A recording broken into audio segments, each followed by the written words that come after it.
नमस्कार दोस्तों, समसमय की घटना चक्र में मैं शुभम मिश्रा आप सभी का स्वागत करता हूं। ये जो घटना चक्र का पोर्शन चल रहा है जिसमें मार्च अप्रैल की घटना चक्र समसमय की कवर की जा रही है, उसमें आगे चलते हैं। कल तक हमने TX2 अवार्ड कवर किया था। आज हम देखते हैं स्वस्थ राज्य प्रगतिशील भारत रिपोर्ट। स्टार्ट करते हैं। ये एक स्वास्थ्य सूचकांक का रूप है, ठीक है ना, जिसे नीति आयोग ने विकसित किया है। ये ऐसा चाहती है कि इसमें दो काम नीति आयोग चाहती है कि पहला तो ये कि राज्य अथवा केंद्र शासित प्रदेश का ध्यान आकर्षित किया जाए और स्वास्थ्य संबंधी परिणाम को जो है बेहतर करने में या प्राप्त करने में सहायता प्राप्त की जाए। ठीक, ये सूचकांक न केवल स्वास्थ्य संबंध में राज्य और केंद्र शासित प्रदेश द्वारा दी गई प्रगति को दर्शाएगा, बल्कि ये देश के परफॉर्मेंस की जटिलताओं को समझने में भी एक महत्वपूर्ण काम करेगा। तो दो काम है इसका, पहला काम यहाँ पर है, दूसरा यहाँ पर है। मतलब कि ये राज्य अथवा केंद्र शासित प्रदेश द्वारा जितनी प्रगति होती है स्वास्थ्य के क्षेत्र में, पहला तो उसे प्रदर्शित करेगा और दूसरा उस प्रगति से जो भी देश के परफॉर्मेंस, मतलब स्वास्थ्य से संबंधित देश की जो परफॉर्मेंस है उसकी जटिलताओं को समझने में भी मदद करेगा। फरवरी 2018 में इस स्वास्थ्य सूचकांक का प्रथम संस्करण, जिसका नाम था स्वस्थ राज्य प्रगतिशील भारत, इस नाम से इस रिपोर्ट को नीति आयोग ने पेश किया। मतलब 2018 में नीति आयोग द्वारा स्वस्थ सूचकांक का प्रथम संस्करण, जिसका नाम था स्वस्थ राज्य प्रगतिशील भारत नामक रिपोर्ट के अंतर्गत प्रस्तुत किया गया। तो याद रखिएगा, ये कब स्टार्ट हुई थी? 2018 में स्टार्ट हुई थी नीति आयोग के द्वारा। प्रथम जो रिपोर्ट थी उसका नाम था स्वस्थ राज्य प्रगतिशील भारत। आगे देखते हैं। तो ये इसका चौथा संस्करण जो है जारी हुआ है। कब जारी हुआ है? 27 दिसंबर को जारी हुआ है नीति आयोग के ही द्वारा। इसका भी नाम है स्वस्थ राज्य प्रगतिशील Bharat, healthy states progressive India report. चौथा संस्करण है। आगे चीज़ें यहाँ पर देखते हैं। तो चौथा संस्करण है दिसंबर 27, 2021 को जारी हुआ। कौन जारी करता है? नीति आयोग जारी करती है। तो एक प्रश्न यहाँ से पूछ सकता है कि स्वस्थ राज्य प्रगतिशील भारत रिपोर्ट, मैं एक प्रश्न बना रहा हूँ, स्वस्थ राज्य प्रगतिशील भारत रिपोर्ट का चौथा संस्करण हाल ही में जारी हुआ, तो चौथा संस्करण जारी हुआ। फिर पूछ सकता है कि स्वस्थ राज्य प्रगतिशील भारत रिपोर्ट का जो चौथा संस्करण जारी हुआ है वो किस दिन जारी हुआ है? 4 डेट दे देगी तो 27 दिसंबर को जारी हुआ है। फिर पूछ सकता है कि किस के द्वारा स्वस्थ राज्य प्रगतिशील भारत रिपोर्ट जारी की जाती है? तो नीति आयोग के द्वारा स्वस्थ राज्य प्रगतिशील भारत रिपोर्ट जारी की जाती है। आगे देखते हैं कि किसकी इसमें जो है कोलैबोरेशन है, कौन कौन सहयोग करता है।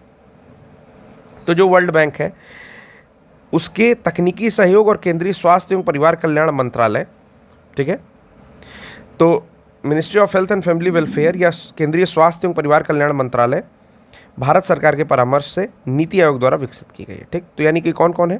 पहला तो विश्व बैंक का एक तकनीकी सहयोग है, इसमें टेक्निकल सपोर्ट है। उसके बाद आपका ministry of health and family welfare है, यानी कि केंद्रीय स्वास्थ्य एवं परिवार कल्याण मंत्रालय है। और ये दोनों मिलाते हैं भारतीय सरकार से, जो भारत की सरकार है उससे परामर्श होता है और फिर नीति आयोग इसको जारी करती है। उद्देश्य आपको पता ही चल चुका है कि भाई मजबूत स्वास्थ्य प्रणाली देगी, उसमें सेवा आपूर्ति करेगी, सुधार करेगी, ठीक है, स्वास्थ्य समस्याओं को लेकर के जो राज्यों की स्थिति है उसमें कुछ इम्प्रूवमेंट करेगी और इन की प्रगति और स्वास्थ्य प्रणालियों के कामकाज पर नज़र भी रखेगी, किस प्रकार से स्वास्थ्य प्रणालियाँ कामकाज कर रही। राज्य एक दूसरे से सीखेंगे। चलिए आगे चलते हैं। रिपोर्ट का विवरण देखते हैं। इसमें क्या करता है कि राज्य और केंद्र शासित प्रदेश के स्वास्थ्य परिणाम जो होते हैं उनकी वृद्धिमान दर, यानी कि वर्ष दर वर्ष प्रगति को दिखाता है। ठीक, यानी कि वृद्धिमान परिवर्तन क्या हो रहा है कि हर वर्ष किस तरह से परिवर्तन हो रहा है, और एक समग्र परिवर्तन यानी कि वर्तमान प्रदर्शन के आधार पर रैंक प्रदान की जाती है। ठीक है, दो तरीका है इसका। पहला है कि वृद्धिमान परिवर्तन दिखाएगा कि वर्ष दर वर्ष क्या परिवर्तन आ रहा है। दूसरा है समग्र परिवर्तन, यानी कि वर्तमान प्रदर्शन क्या है, यानी कि पीछे से अभी तक का प्रदर्शन क्या हुआ, समग्र रूप से क्या प्रदर्शन हुआ, उसके आधार पर रैंकिंग प्रदान की जाती है। ठीक है, इसमें आधार वर्ष आपसे पूछ सकता है। प्रश्न यहाँ पर मैं बना रहा हूँ, क्वेश्चन बना रहा हूँ। ठीक है, क्वेश्चन ये बना रहा हूँ कि जो आपका स्वस्थ राज्य प्रगतिशील भारत रिपोर्ट है, जिसे नीति आयोग के द्वारा हाल ही में चौथा संस्करण जारी किया गया है, उसके लिए आधार वर्ष किसको माना गया है? तो 2018-19 को आधार वर्ष माना गया है। और संदर्भ वर्ष किसे माना गया है, रेफरेंस ईयर किसे माना गया है, तो 2019-20 को, कोविड के पहले के टाइम को जो समाहित करता है उसे आपका संदर्भ वर्ष मानते हैं। तो यहाँ पर दो टेक्निकल पॉइंट है, एक है आधार वर्ष, एक है संदर्भ वर्ष। ठीक, फिर आपसे पूछ सकता है कि स्वस्थ राज्य प्रगतिशील भारत रिपोर्ट जो कि नीति आयोग के द्वारा जारी किया गया है, जिसमें आधार वर्ष आपका 2018-19 है और संदर्भ वर्ष 2019-20 है, में कितने स्वास्थ्य संकेतकों को या स्वास्थ्य सूचकांक के संकेतकों पर आधारित है, या कितने स्वास्थ्य संकेतकों को सम्मिलित किया जाता है, तो टोटल 24 स्वास्थ्य संकेतकों को सम्मिलित किया जाता है। ये प्रश्न भी आपका मैंने यहाँ पर बनाया है। ठीक, आगे चलते हैं। अब इसमें राज्यों का वर्गीकरण देखते हैं। तो सूचकांक के आधार पर 3 तरह के राज्य बनते हैं। पहला होता है फ्रंट रनर, दूसरा है अचीवर, ठीक, तीसरा एस्पायरेंट। ठीक, तो ये याद रखिएगा कि फ्रंट रनर, अचीवर और एस्पायरेंट है, जिसमें यूपी जो है अपना वो एस्पायरेंट की कैटेगरी में है। चलिए देखते हैं। कह रहे हैं कि समान तत्वों के मध्य तुलना को सुनिश्चित करने हेतु राज्यों एवं केंद्र शासित प्रदेशों को 3 श्रेणियों में बांटा जाता है। जैसे समान तत्वों के मध्य अगर तुलना करनी है तो कुल जो भारत में राज्य केंद्र शासित प्रदेश है उनको 3 प्रकार से बांट दिया जाता है कि बड़े राज्य, छोटे राज्य और केंद्र शासित प्रदेश में रैंकिंग। ठीक, राज्यों को संदर्भ वर्ष में सूचकांक स्कोर के आधार पर 3 वर्गों में फिर से बांटा जाता है कि राज्यों में जिस प्रकार से सूचकांक स्कोर आ रहा है उस आधार पर फ्रंट रनर, अचीवर और एस्पायरेंट में बांटा जा रहा है। ठीक, तो अब देखते हैं क्या क्या है। अगर बड़े राज्य, छोटे राज्य और केंद्र शासित प्रदेश की समग्र रैंकिंग में परिवर्तन देखा जाए 2018-19 से 19-20 में, तो इसमें बड़े राज्यों में 5 राज्य सुधार किए हैं खुद में, जिसका नाम है PAGT, पगत या PAGT, जो भी आप याद रखिए, जिसमें है पंजाब, असम, गुजरात और तेलंगाना। ठीक है, तो इसको आप याद रखिएगा कि रैंकिंग में ऐसे आपसे प्रश्न पूछ सकता है। मैं फिर से प्रश्न यहां पर बना रहा हूं कि दिए गए राज्यों में, ठीक है, समग्र रैंक में परिवर्तन, ठीक है ना, दिए गए राज्यों में समग्र रैंक में परिवर्तन जो आपका स्वस्थ राज्य प्रगतिशील भारत रिपोर्ट में नहीं है। ठीक, तो आपको 4 ऑप्शन दे दिया, जिसमें तेलंगाना, गुजरात, पंजाब और चंडीगढ़ दे दिया। ठीक है, तो आपको पता है कि चंडीगढ़ ऑप्शन नहीं है, क्योंकि बड़े राज्यों में जो रैंक में सुधार हुई है वो केवल 4 राज्यों में हुई है, जिनका नाम है PAGT। ठीक है, पंजाब, असम, गुजरात और तेलंगाना। ओके, रैंकों में गिरावट हुई है कई सारे राज्यों में। इसमें से अगर आप याद रखना चाहते हैं, याद हो सकता है डेटा, तो आप याद कर लो। ठीक, उत्तर प्रदेश की रैंक में कोई बदलाव नहीं हुआ है। ठीक है, जब आप समग्र रैंक में परिवर्तन की बात करते हो तब। आगे देखते हैं। इसी प्रकार छोटे राज्यों में मिजोरम, सिक्किम और मेघालय है, MSM, और केंद्र शासित प्रदेशों में कुछ राज्य दिए हुए हैं, जिसमें आपका जम्मू कश्मीर इंपॉर्टेंट है और दिल्ली भी इंपॉर्टेंट है। ठीक, कह रहा है प्रत्येक राज्य अथवा केंद्र शासित है तो कोष्टक में दी गई संख्याएं द्वितीय अथवा चतुर्थ स्तंभ वर्ष 2018-19 से 19-20 के मध्य रैंकिंग का परिवर्तन दिखाती है। कि मतलब पहले रैंकिंग कितनी थी, पहले जैसे मिजोरम की रैंकिंग तीसरी थी, अब वो पहली हो गई है, चौथी थी, तीसरी हो गई, 7वीं थी, 5वीं हो गई, इस प्रकार से रैंकिंग चेंज हुई है। उत्तर प्रदेश की रैंकिंग 19वीं थी, 19वीं रह गई है। परंतु अगर हम बात करेंगे पंजाब, असम, गुजरात और तेलंगाना की, तो इन्होंने अपनी रैंकिंग में सुधार किया है। ठीक है, ये बड़े राज्यों में समग्र रैंकिंग में ये इन्होंने क्या किया है, परिवर्तन किया है। आगे देखते हैं। संदर्भ वर्ष 2019-20 के लिए बड़े राज्यों में क्रमशः केरल, तमिलनाडु और तेलंगाना समग्र प्रदर्शन से शीर्ष 3 राज्य हैं। तो तेलंगाना पहले 5वें पे था, परंतु इसने जो है यहाँ पर देखिए रैंकिंग में सुधार किया है, तो ये चौथे से तीसरे पर आ गया है। सॉरी, चौथे पर था तो चौथे से तीसरे पर आ गया है। तो पहला केरल, दूसरा तमिलनाडु, तीसरा तेलंगाना। ठीक है, यहाँ पर आप चौथा खोज सकते हैं।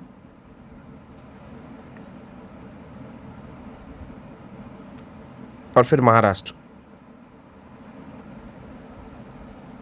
तो चौथा होना चाहिए आंध्र प्रदेश और 5वां महाराष्ट्र। यहाँ पर ये चौथा होगा। ओके, चलिए। इसी प्रकार अगर समग्र प्रदर्शन से केरल को लगातार चौथी बार सर्वश्रेष्ठ प्रदर्शक राज्य घोषित किया गया है, तो ये भी एक पॉइंट इंपॉर्टेंट है यहाँ पर। ठीक है, शीर्ष 5 बड़े राज्यों में समग्र प्रदर्शन की दृष्टि से, फिर से अगर शीर्ष 5 बड़े राज्य लिए जाएं समग्र प्रदर्शन की दृष्टि से संदर्भ वर्ष 19-20 की तुलना में, तो 2019-20 में समग्र प्रदर्शन की दृष्टि से बड़े राज्यों में अंतिम स्थान उत्तर प्रदेश को प्राप्त हुआ।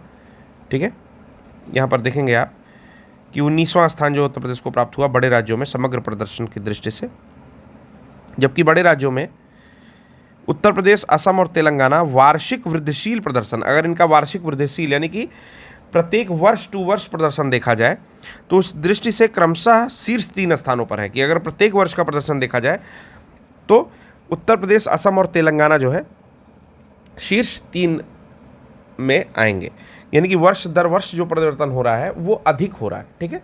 परंतु अगर समग्र रूप से देखा जाए तो ये नीचे है पावदान में। अब इसी प्रकार देखते हैं, अगर राज्य, छोटे राज्यों को देखा जाए तो छोटे राज्यों में मिजोरम, त्रिपुरा, सिक्किम, गोवा, मेघालय, ठीक है। तो स्टार्टिंग का 3 इसमें भी याद कर सकते हैं कि मिजोरम, त्रिपुरा और सिक्किम। अगर छोटे राज्यों में देखा जाए तो मिजोरम पहले पर आ गया है, ठीक है, त्रिपुरा दूसरे पर आ गया है और सिक्किम तीसरे पर आ गया है। अब एक बड़ी टेबल देखते हैं जिसमें एस्पायरेंट, अचीवर और फ्रंट रनर, वो तो था कि समान तत्वों के मध्य तुलना के संदर्भ में जो बड़े राज्य, छोटे राज्य और केंद्र शासित प्रदेशों को बांटा गया है। अब फर्दर जब हम लोग डिवीज़न करते हैं तो समग्र प्रदर्शन के आधार पर या वृद्धिमान प्रदर्शन के आधार पर देखते हैं। तो समग्र प्रदर्शन के आधार पर इस तरह से राज्यों को बांटा गया है, एस्पायरेंट, अचीवर और फ्रंट रनर, और वृद्धिमान प्रदर्शन यहाँ पर दिखाया गया है। जैसे कोई सुधार नहीं, अगर वृद्धिमान प्रदर्शन मतलब 0 या कम अंकों का सुधार होता है तो उसमें आपके जो, तो उस तरह से प्रदर्शित किया जाता है, ठीक। अब यहाँ पर देखेंगे कि एस्पायरेंट में वृद्धिमान मतलब 0 या कम अंकों के सुधार के साथ राजस्थान, अरुणाचल प्रदेश और मणिपुर है, ठीक। वहीं आप इसमें इंपॉर्टेंट जो है वो आप टिक करो, ये उत्तर प्रदेश। उत्तर प्रदेश में सर्वाधिक सुधार है 4 से अधिक अंकों के साथ, ठीक। उत्तर प्रदेश, उसके बाद मेघालय, दिल्ली, जम्मू कश्मीर, लक्षद्वीप, ये यूटीज़ हो गए, ठीक है। असम, उत्तर प्रदेश, मेघालय, असम, ये सर्वाधिक सुधार है एस्पायरेंट्स पे। फ्रंट रनर में तेलंगाना और मिजोरम है, ठीक है। तो ये एक बार टेबल आप गो थ्रू हो जाइएगा टेबल से। जिसमें कोई सुधार नहीं है उसमें है राजस्थान, एस्पायरेंट में अरुणाचल प्रदेश और मणिपुर। अचीवर्स में छत्तीसगढ़, हरियाणा, हिमाचल, कर्नाटक, गोवा, सिक्किम, चंडीगढ़, दादर नगर हवेली, दमन दीव, ठीक है, ये फ्रंट रनर्स में है।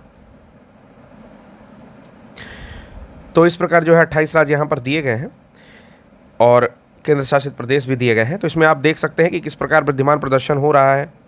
कोई सुधार नहीं, 0 से कम अंक, न्यूनतम सुधार 0.1 to 2 अंक, 2.01 to 4 अंक, और 4 अंक से अधिक अगर होता है तो आपका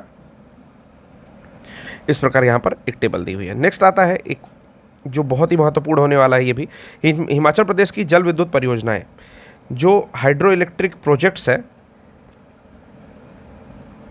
हाइड्रो इलेक्ट्रिक प्रोजेक्ट्स है हिमाचल प्रदेश का, उसके विषय में यहाँ पर बता रहा है कि प्रधानमंत्री नरेंद्र मोदी ने 27 दिसंबर 2021 को जो है इसका इनॉग्रेशन किया। 11,000 करोड़ रुपए से ऊपर की, 11,500 करोड़ रुपए की लागत से बनी हुई है, इसका इनॉग्रेशन किया।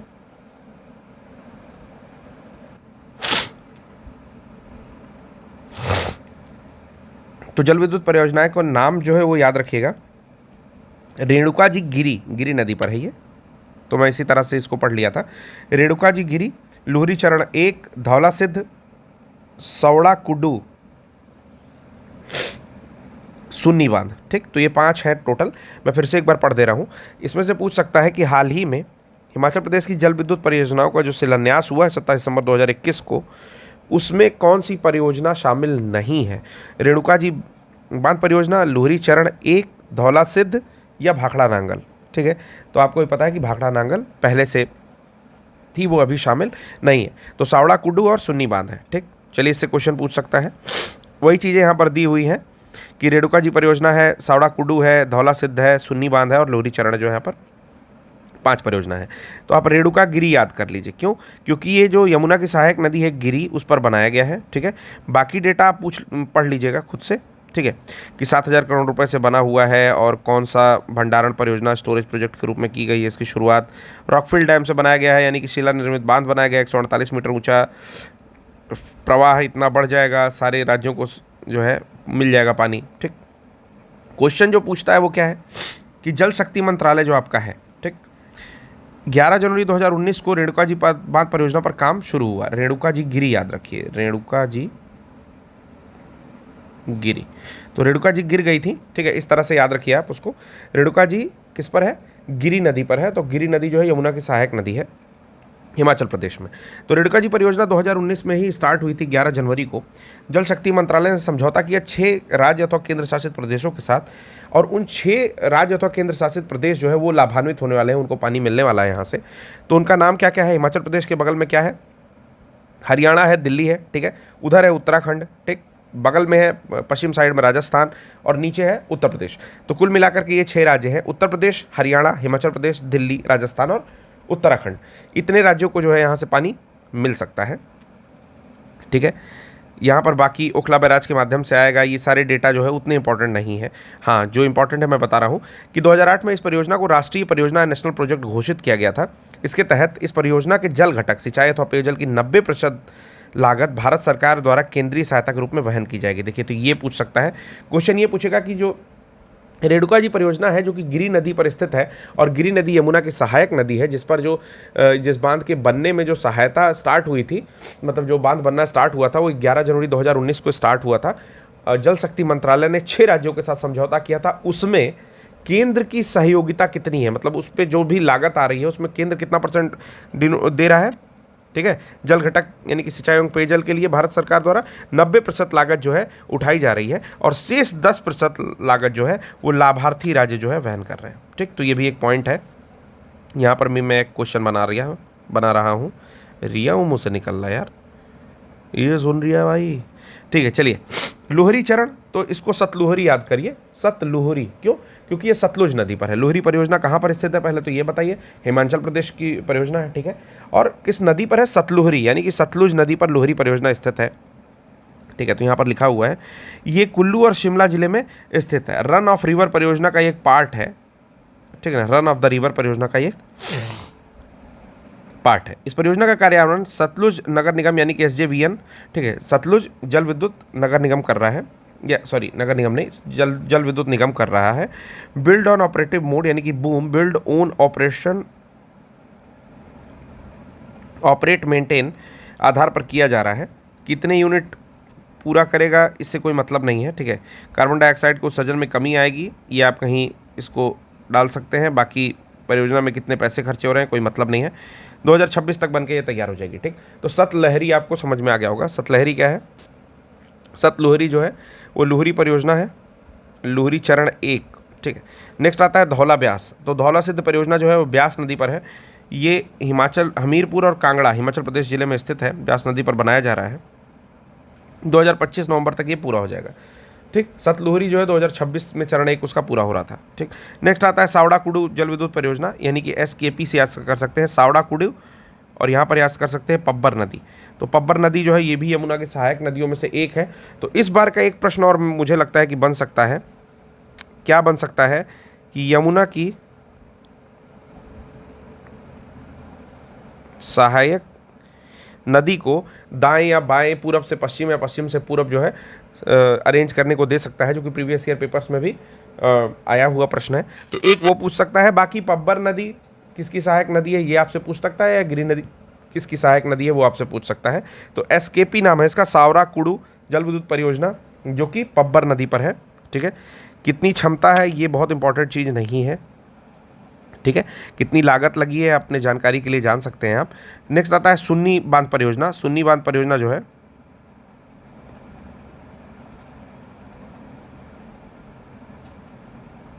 ठीक, सुन सतलज।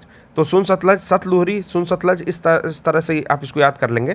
तो ये सतलज नदी पर है सुन्नी बांध परियोजना। उसके अलावा लोहरी बांध परियोजना भी आपकी सतलज नदी पर ही है, ठीक। कितना रुपया लगा है वो आप यहाँ पर देख लेंगे। बाकी यहाँ पर दिया हुआ है किसने निर्माण किया है, तो रेणुका जी बांध को, रेणुका जी गिरी, तो इसको HPPCL यानी कि Himachal Pradesh power corporation limited, SJVN अभी हमने पढ़ा कि सतलज जल विद्युत निगम, ठीक। ये भी एक सेकंड, सतलज जल विद्युत निगम SJVN, ठीक है ना। धौला सिद्ध भी उसी ने बनाया है। सावड़ा कुडू जो है HPPCL ने बनाया है, Himachal Pradesh power corporation limited. Sunni जो है SJVN ने बनाया है। चलिए, जेम्स वेब टेलीस्कोप। तो जेम्स वेब टेलीस्कोप हमारे UPSC के जो एस्पायरेंट्स हैं उनके लिए बहुत महत्वपूर्ण है, यूपीपीसीएस के लिए इसलिए महत्वपूर्ण कम है क्योंकि इसमें जो भी क्वेश्चन पूछेगा वो वन लाइनर टाइप क्वेश्चन पूछेगा, परंतु इससे क्वेश्चन यूपीएससी लायक ज़्यादा बनते हैं। शुरू करते हैं। 25 दिसंबर 2021 को नासा के जेम्स वेब टेलीस्कोप का जो है प्रक्षेपण किया गया। कहाँ से किया गया ये पूछ सकता है, तो फ्रेंच गुयाना से किया गया, जो कि आपका दक्षिण अफ्रीकी शहर है। ओके, नेक्स्ट आपका फ्रेंच गुयाना यहाँ कहीं पर है, ठीक है ना। तो नेक्स्ट आपका क्या है, नेक्स्ट है आपका कि जेम्स वेब टेलीस्कोप नासा द्वारा अब तक का सर्वाधिक शक्तिशाली अंतरिक्ष दूरबीन है। ये एक पॉइंट यहाँ पर इंपॉर्टेंट है कि अब तक जितने दूरबीन भेजे गए हैं उसमें सबसे इंपॉर्टेंट है। क्वेश्चन मैं बना रहा हूँ यहाँ पर, कुछ क्वेश्चन है। पहला क्वेश्चन कि जेम्स वेब टेलीस्कोप का प्रक्षेपण कहाँ से किया गया है, ठीक है। तो इसका प्रक्षेपण किया गया है आपका दक्षिण अमेरिका में फ्रेंच गुयाना से। दूसरा है कि किस रॉकेट से किया गया है, तो इसरो सबका नाम PSLV का दे देगा, लेकिन इसका जो प्रक्षेपण किया गया है वो किया गया है यूरोपियन एरियन 5 रॉकेट के द्वारा, ठीक है ना। नेक्स्ट है कि क्या ये नासा का सबसे शक्तिशाली दूरबीन है, तो हाँ ये सबसे शक्तिशाली अंतरिक्ष दूरबीन है। परिचय देखते हैं। तो जेम्स वेब स्पेस टेलीस्कोप, ठीक है ना, ये जो है इसको वेब के नाम से भी जाना जाता है। तो आपसे ये भी प्रश्न बना सकता है कि हाल ही में समाचार पत्रों में देखा जाने वाला वेब क्या है, ठीक। तो क्या है ये, इसका वास्तविक नाम क्या है, जेम्स वेब स्पेस टेलीस्कोप, ठीक है, जो कि सबसे शक्तिशाली आपका टेलीस्कोप है या दूरबीन है। किस प्रकार का दूरबीन है, तो अब आपको फिर से ऑप्शन दे सकते हैं यूपीएससी वाले कि जेम्स वेब टेलीस्कोप किस प्रकार का दूरबीन है, ठीक ना। कई ऑप्शंस दे देंगे तो उसमें इंफ्रारेड टाइप का दूरबीन है, यानी कि औरक्त दूरबीन है, ठीक। ये औरक्त किरणों का ही अध्ययन करेगा वहाँ पर। औरक्त दूरबीन है। पूर्व में इस दूरबीन को नेक्स्ट जनरेशन स्पेस टेलीस्कोप जो है इस नाम से जाना जाता था। तो अब फिर यूपीएससी वाले इंटरेस्ट यहाँ पर लेते हैं और किस तरह का प्रश्न बनाएंगे कि हाल ही में समाचार पत्रों में देखा जाने वाला वेब क्या है, more than one type question बनाया। तो उन्होंने पहला ऑप्शन दिया कि ये जेम्स वेब स्पेस टेलीस्कोप है, ठीक है, जो कि सबसे बड़ा अभी तक का स्पेस टेलीस्कोप है। दूसरा ऑप्शन दिया इन्होंने कि ये औरक्त दूरबीन है, यानी कि इंफ्रारेड टेलीस्कोप है। और तीसरा ऑप्शन दिया कि इसे पहले नेक्स्ट जनरेशन स्पेस टेलीस्कोप के नाम से जाना जाता था, ठीक। तो ऑप्शन 1, 2, 3 जिस तरह से भी बनाइए, तो 1, 2, 3 सब करेक्ट है। नेक्स्ट है कि इसमें जो है एक दर्पण लगा हुआ है, ठीक है, जो कि सबसे बड़े दर्पण से युक्त है। अभी तक अंतरिक्ष में जितने भी इस तरह के मिरर गए हैं उसमें सबसे बड़ा दर्पण यहाँ पर है। तो अब क्वेश्चन फिर से मैं बना रहा हूँ यहाँ पर